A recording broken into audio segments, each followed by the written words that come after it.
Dan kita mulai dulu. Assalamualaikum warahmatullahi wabarakatuh.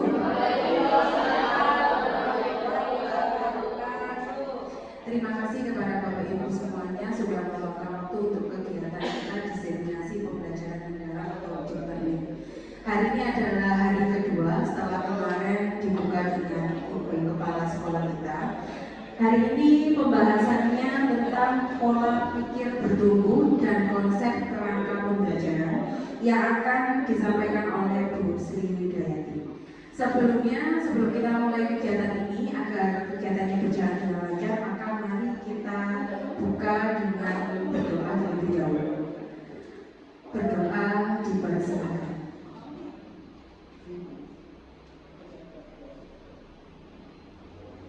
Selesai. Baik, selanjutnya langsung saja kepada Ibu Sri Widayati kami persilakan.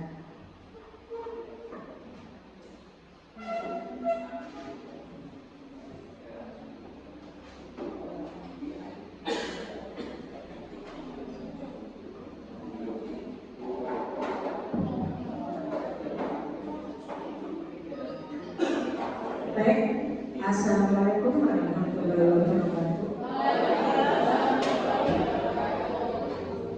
Bapak Ibu, hari ini adalah hari kedua untuk pembahasan tentang pembelajaran mendalam seperti yang disampaikan oleh Bu Emi tadi, bahwa yang kemarin itu adalah tentang visi misi, sekarang adalah tentang pola pikir bertumbuh. Kita sama-sama mungkin Bapak Ibu juga sudah pernah mendapatkannya dari LGMP dan juga kemarin kalau tidak salah sudah dari Ibu pengawas yaitu Bu Hidayah. Tapi di sini saya akan menyampaikan sedikit kami sama-sama belajar yaitu tentang apa sih namanya tentang pola pikir bertumbuh itu.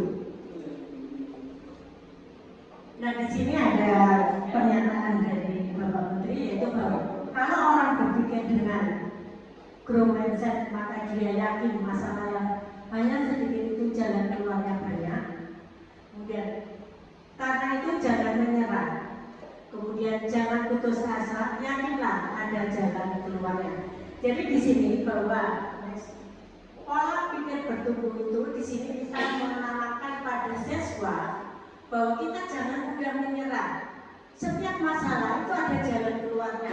Kita memberikan semangat pada siswa bahwa kita sebagai generasi muda jangan menjadi generasi yang melempem istilahnya dulu ya. Marilah kita menjadi generasi yang punya pola pikir untuk bertumbuh. Maka yang pertama akan kita bahas yaitu tentang konsep pola pikir bertumbuh. Karena mungkin Bapak Ibu masih berpikir ke orang pola pikir bertumbuh gitu ya. Jadi kalau kita dulu masih mengenal namanya pola pikir tetap, tapi ini adalah tentang pola pikir bertumbuh. Bahwa pola pikir itu adalah segalanya. Maksudnya di sini bahwa dari pola pikir itu akan mendikte kita untuk melakukan tindakan. Nah dari tindakan itu pula akan mendapatkan hasilnya. Itu yang disebut dengan pola pikir. Next. Nah di sini jenis-jenis pola pikir itu ada dua, yaitu yang pertama pola pikir bertumbuh, yang kedua adalah pola pikir tetap. Nah kalau pola pikir bertumbuh, keyakinan bahwa kecerdasan dan keterampilan itu bisa dikembangkan lewat belajar dan usaha. Sedangkan kalau PTT atau pola pikir tetap itu adalah keyakinan bahwa kecerdasan dan keterampilan bersifat tetap yang tidak banyak bisa diubah. Contohnya untuk PPT itu adalah seperti misalnya anak-anak kan sekarang kita tahu anak didik kita kalau disuruh mengerjakan soal yang sulit saja pasti akan bilang, Bu sulit, Pak sulit, alasan seperti itu, benar Bapak Ibu? Nah maka itu kita sekarang harus merubah pola pikir siswa kita yang dulu PPT kita ubah kepada PBB, yaitu pola pikir berkembang. Kita beri semangat pada murid kita untuk merubah pola pikirnya, bahwa segala sesuatunya, segala masalah itu pasti ada jalan keluarnya. Kita harus memotivasi siswa. Ini adalah perbedaan antara PPT dan PBB. Oke, ini kalau PPT ini PPT itu kalau ada tantangan challenge itu ya dia menghindar. Tapi kalau PBB dia akan menerima. Kemudian yang kedua yaitu kalau misalnya ada rintangan, kalau PPT dia menyerah, itu cirinya.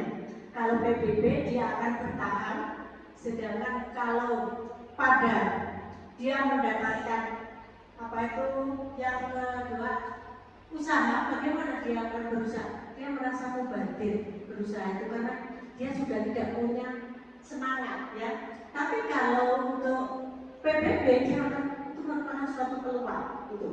Kemudian yang berikutnya yaitu karena dia mendapatkan kritik.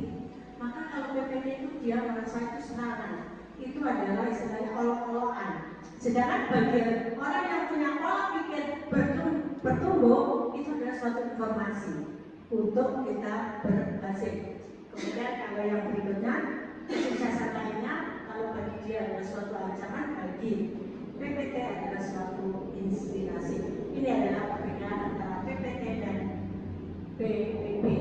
Nah ini belajar cara mengenali suara PPT. Dari situ sadari bahwa kita punya pilihan. Dari itu maka akan berbicara kembali dengan suara PBB dan PPT.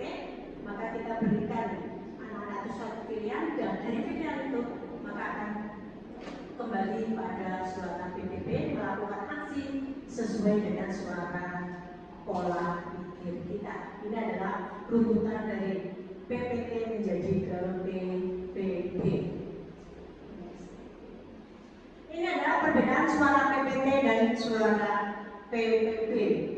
Nah, kalau pada pola suara PPT, kalau saya gagal berarti saya itu tidak mampu. Itu adalah pola pikir itu ya tetap. Sedangkan kalau pada PBB, kalau saya gagal berarti saya harus belajar lalu mencoba lagi. Itu perbedaannya, ya kan? Kita masih tahu anak-anak kita kalau sudah tidak bisa ya sudah, dia menyerah.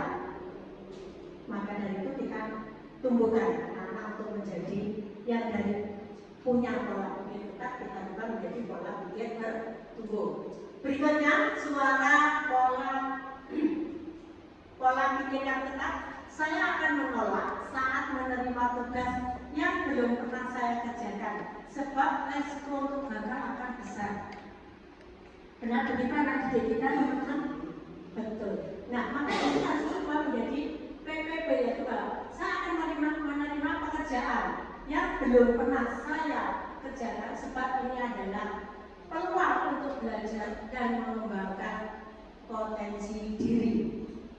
Kemudian yang berikutnya yaitu bahwa kesalahan menunjukkan kelemahan saya sehingga harus dihindari demi menjaga nama baik. Itu adalah PPT. Tetapi kalau punya pola pikir bertumbuh, kesalahan merupakan suatu proses belajar dan peluang untuk meningkatkan potensi diri. Yang berikutnya, saya harus bagus dalam bidang tertentu saja dan tidak untuk bidang yang lainnya. Itu dulu. Zamannya saya pun juga dulu pakai PPT. Yang penting saya bisa matematika, yang penting saya bisa fisika. Tapi yang lain saya tidak bisa. Itu sebenarnya salah, ya. Maka yang benar itu seharusnya saya bisa belajar apapun juga yang saya mau, termasuk hal-hal yang sangat sulit sekalipun. Karena anak-anak zaman sekarang itu kalau saya amati motivasinya sangat rendah untuk belajar. Benar ya Bapak Ibu ya? Karena saya amati itu anak-anak itu tidak seperti zamannya kita dulu. Anak sekarang misalnya mau berangkat sekolah, disuruh jalan kaki yang jauh, tidak akan mau. Karena banyak anak sini yang misalnya tidak punya sepeda aja, dia akan berhenti sekolah hanya gara-gara tidak punya sepeda. Kalau kita dulu tidak, sepatu sudah lubang di jari-jari kita biasanya sudah lubang, itu tetap kita pakai karena yang penting kita belajar. Kalau dulu kan gitu. Kalau anak sekarang mungkin sudah tidak mau pakai sepatu sih jempolnya bolong, gitu ya. Tuh. Lanjut ya. Padahal berikutnya kecerdasan dan kemampuan adalah segalanya dan akan menjadi faktor yang menentukan lulus tidaknya.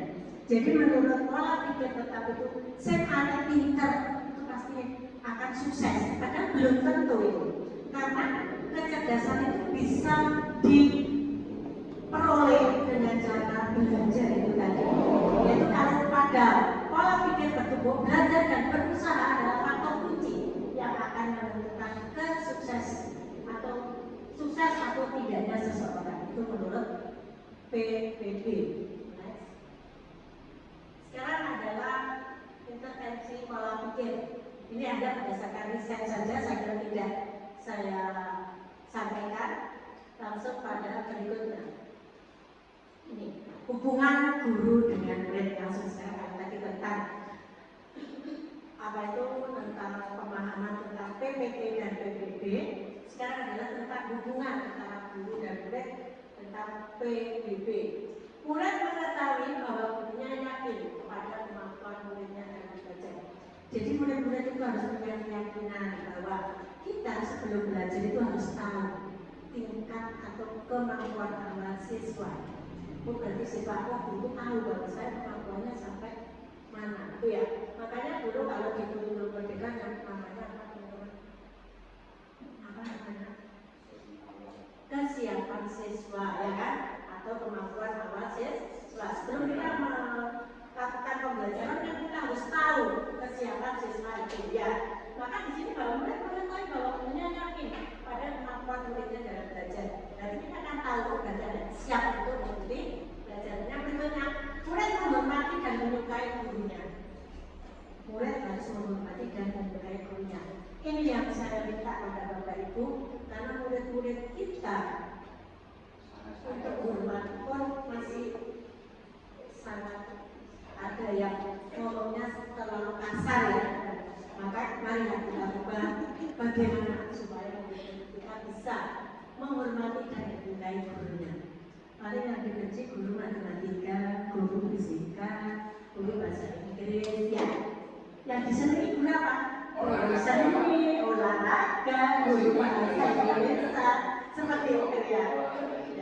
Padahal sebenarnya guru matematika itu bukan momok bagi siswa, cuma karena pelajarannya yang sulit itu tadi, sehingga dia merasa wah gurunya keren pisan. Padahal tidak seperti itu, ya. Mari kita rubah seperti itu.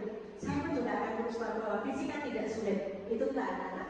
Tapi saya tidak bisa langsung dalam 1 tahun langsung berubah, tapi ada perubahan sedikit. Oke, lanjut. Murid mau meminta masukan dari gurunya. Ini anak-anak sudah ada yang mau menerima masukan dari gurunya.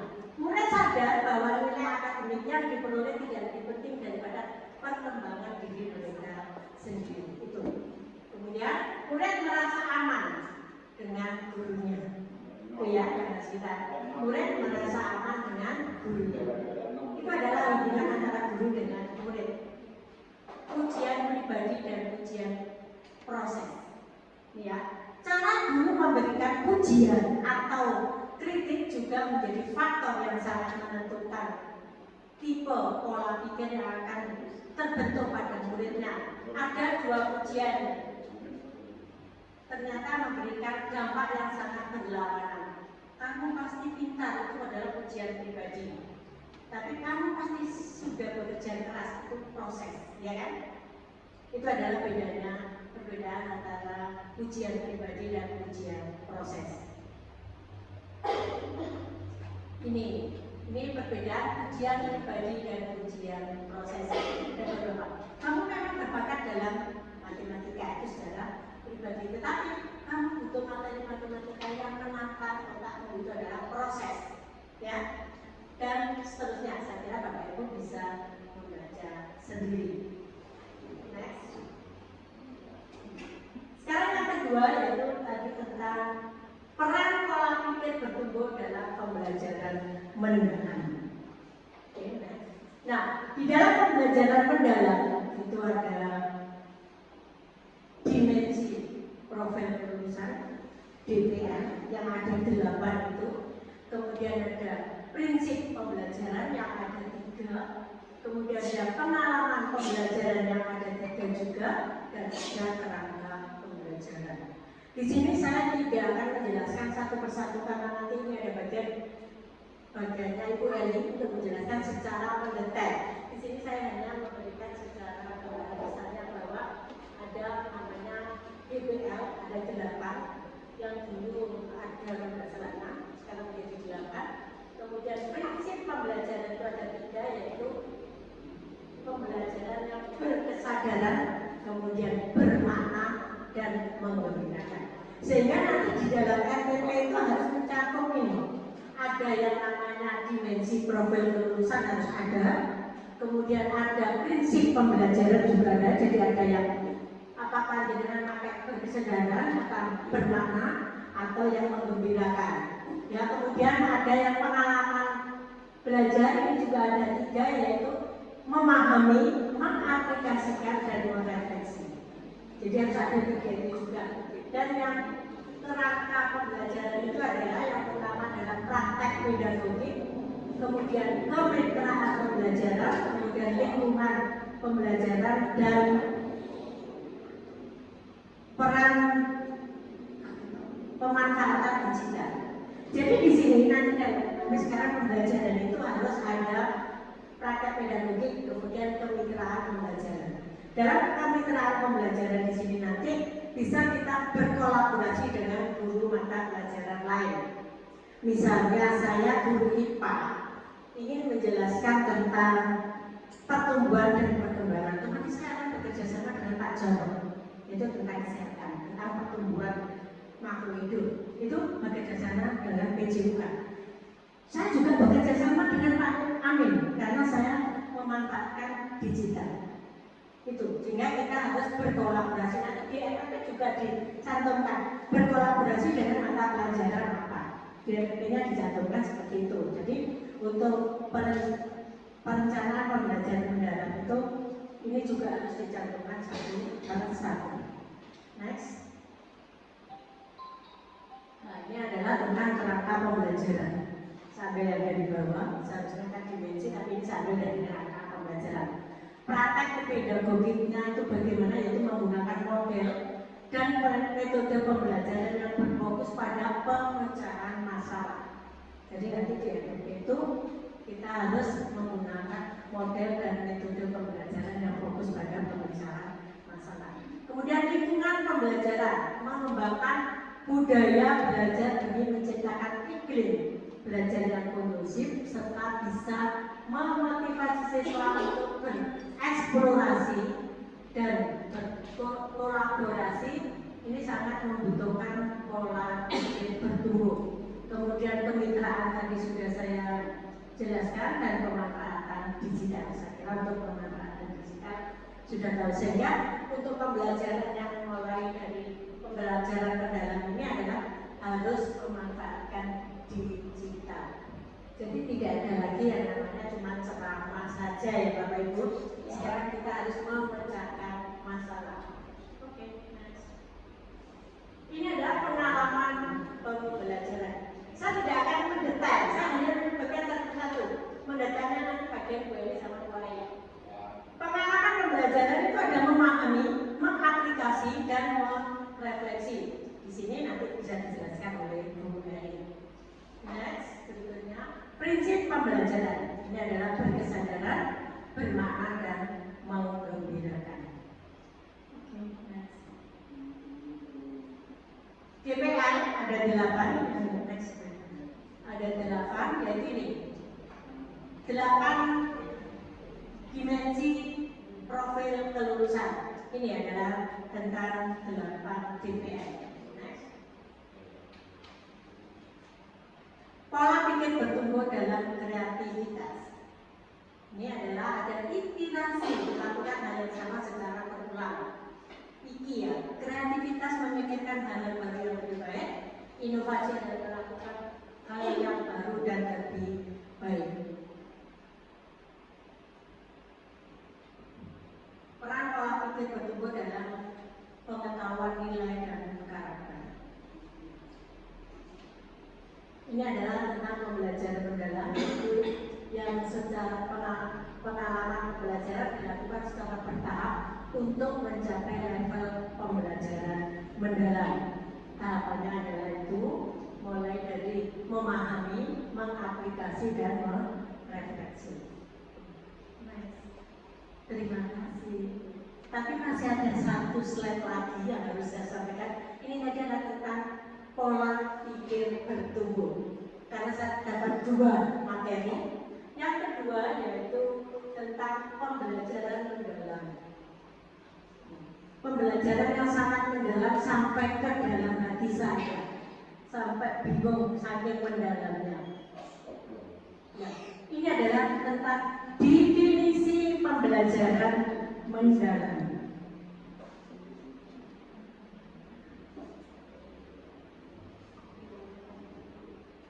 Pembelajaran mendalam merupakan pendekatan yang memuliakan, sehingga kita harus memuliakan dengan menekankan pada penciptaan suasana belajar dan proses pembelajaran berkesadaran, bermakna dan menggembirakan melalui olah pikir, kemudian olah hati, olah rasa, dan olah raga. Jadi pada PM itu kita harus menerapkan itu tadi, olah hati, kemudian olah rasa, olah pikir, dan olah raga. Oke, next. Ini adalah memuliakan dalam penerapan PM. Semua pihak yang terlibat saling menghargai dan menghormati dengan mempertimbangkan potensi, martabat, dan nilai-nilai kemanusiaan. Ini tadi bahwa pembelajaran mendalam itu harus berkesadaran, bermakna, dan menggembirakan. Dari sini harus melalui olah pikir, olah hati, olah rasa, dan olahraga untuk mewujudkan 8 dimensi profil lulusan. Jadi itu tahapannya. Untuk mencapai PM itu harus melalui kebersadaran, bermakna, menggembirakan, langsung menuju ke olah pikir dan seterusnya mewujudkan 8 DPM. Prinsip pembelajaran mendalam tadi sudah saya sebutkan pada materi pola pikir bertumbuh, bahwa prinsip pembelajaran mendalam tadi ada 3 atau yang disebut dengan 3M, yaitu 3BBN, berkesadaran, kemudian bermakna, dan menggembirakan. Jadi di sini kita harus selalu gembira, jangan bersedih. Walaupun sudah berubah dari kurikulum merdeka ke PN, kita harus menggembirakan, jangan bersedih. Kita terima saja setiap perubahan, kita terima. Jangan patah semangat, kita harus siap untuk berubah menjadi PPB, jangan PPT ya. Oke, lanjut. Ini adalah tentang olah pikir. Pembelajaran mendalam harus melalui olah pikir. Menerapkan olah pikir merupakan proses pendidikan yang fokus pada pengasahan akal budi dan kemampuan kognitif, seperti kemampuan untuk memahami, menganalisis, dan memecahkan masalah. Kemudian ada olah hati.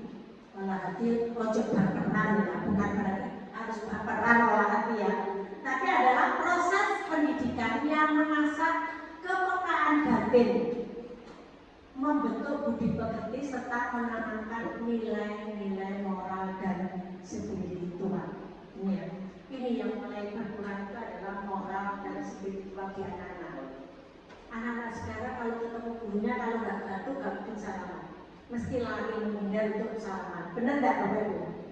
Karena kita berdiri aja, makanya sekali dipapakan salaman ya. Maka mari kita ubah siswa kita untuk mengolah hatinya.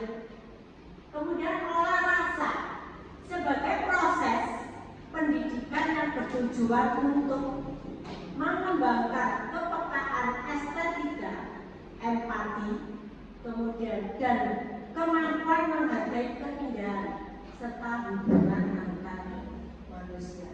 Sehingga kita menerapkan pada anak-anak bahwa jangan sampai seperti antar teman bertengkar, kemudian membuli, karena sekarang misalkan anak itu artikelnya suka apa ya, membuli temannya, karena tadi ada kasusnya kelas 7D ya Bu Vici ya, yang tidak kasar di kelas 7D hanya karena kebaperan tadi ya, katanya sama temannya dimusuhi, ada ya itulah rebutan cowok Bapak Ibu. Ya hebat memang ya.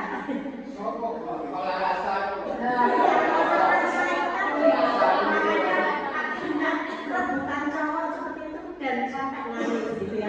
Maka mari kita rubah pola pikiran kita. Oke, sekarang pada olahraga. Oke Pak Jarod, olahraga Pak Jarod merupakan bagian dari pendidikan yang bertujuan untuk menjaga dan meningkatkan kesehatan fisik, kekuatan tubuh serta membentuk karakter melalui kegiatan jasmani. Salah satunya ini Bapak Ibu, pola makan anak-anak kita ya, karena yang saya lihat pola makan anak-anak kita termasuk mungkin kita juga tidak sadar ya, pola makan kita yaitu caos. Kalau makan caos itu sangat berlebihan, terus makanan pedas. Ternyata kalau saya tanya di kampung itu yang laku justru makanan yang sangat pedas itu tadi, sehingga anak berarti tidak bisa pola. Mungkin termasuk saya sendiri ya, karena sekarang sudah sepuh dan tidak boleh lagi makan pedas. Sekarang saya sudah olahraga, sudah mengurangi makanan-makanan yang berbahaya. Itu harus ada pas sekolah. Saya bilang kan dulu-dulunya ya, gitu. Itu mari kita ubah hati kita juga ya. Oke, next. Ini adalah penerapan prinsip pembelajaran mendalam. Prinsip pembelajaran mendalam diterapkan di dalam pembelajaran mendalam itu adalah yang berkesadaran itu seperti apa? Seperti kalau berkesadaran itu fokus, konsentrasi, ya. Kalau bermakna bagaimana? Keterkaitan dengan bidang ilmu lain itu tadi, karena juga bisa berkolaborasi itu ya, sambil saja menggembirakan, menginspirasi lingkungan belajar yang interaktif itu termasuk yang menggembirakan. Oke, next. Ini pengalaman pembelajaran.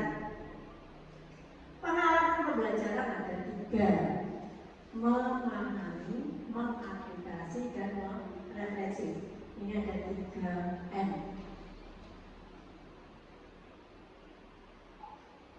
Kemudian untuk penjelasan yang lebih jelas nanti ada di query ya. Pengalaman pembelajaran next. Kerangka pembelajaran sama sebenarnya materinya tadi di pola pikir juga tentang ini, kerangka pembelajaran tentang praktek pedagogik ya.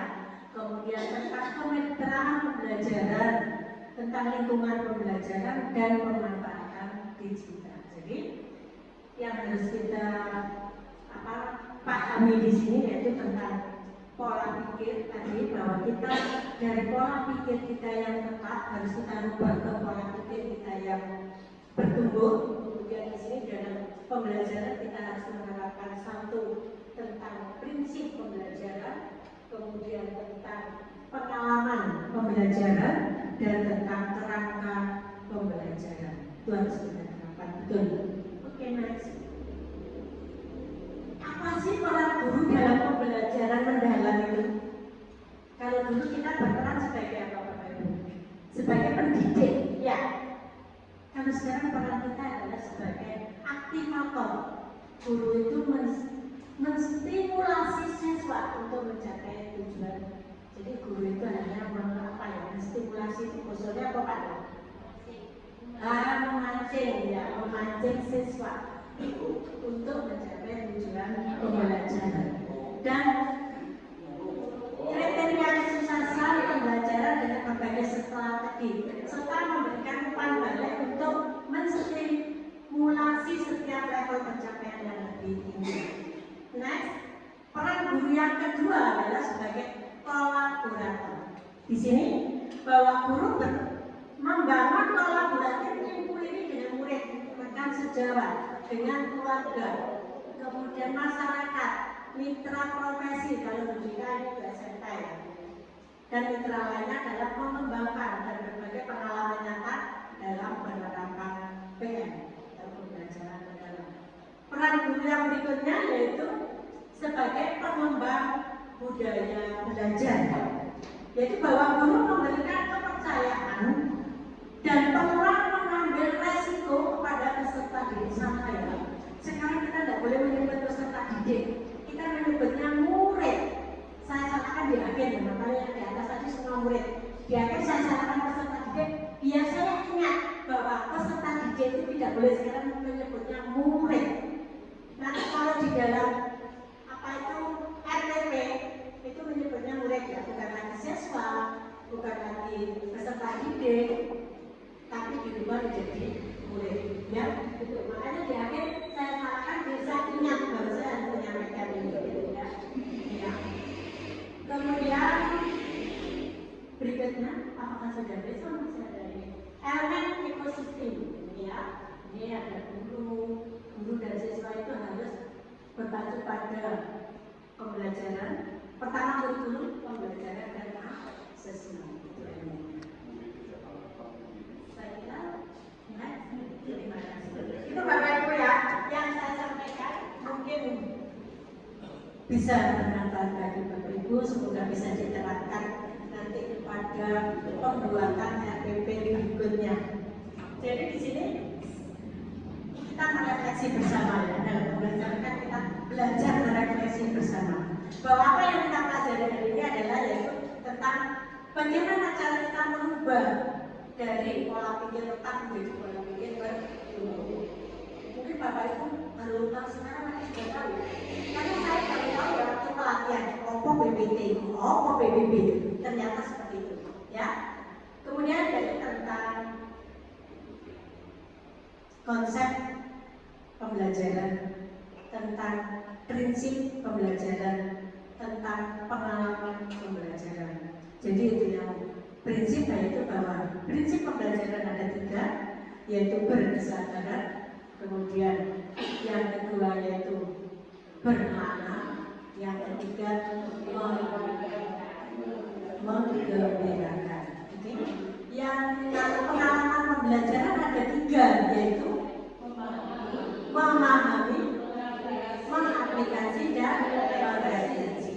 Kalau kerangka pembelajaran ada 4: praktek, pedagogi, kemudian kemitraan, lingkungan pembelajaran, dan pemanfaatan digital. Berarti alhamdulillah, terima kasih Bapak Ibu sudah masuk apa yang sudah saya sampaikan itu. Demikian yang bisa saya sampaikan. Untuk materi berikutnya akan dilanjutkan besok oleh Bu Eli. Dari saya akhiri. Wassalamualaikum warahmatullahi wabarakatuh.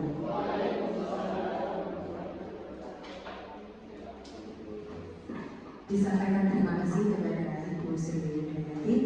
Baik Bapak Ibu, itu tadi adalah paparan dari Ibu Sri terkait pembelajaran mendalam dan konsep kerangka pembelajaran.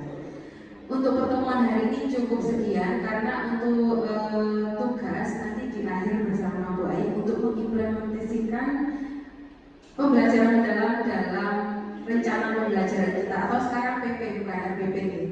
Sekian yang dapat saya sampaikan sebagai pembawa acara. Apabila ada kurang mohon maaf. Sebelum kita tutup dengan berdoa terlebih dahulu. Berdoa kami persilakan.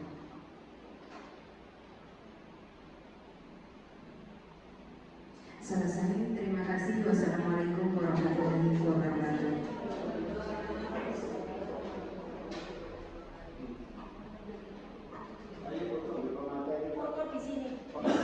Foto dulu ya Bapak. Semuanya saya jemput.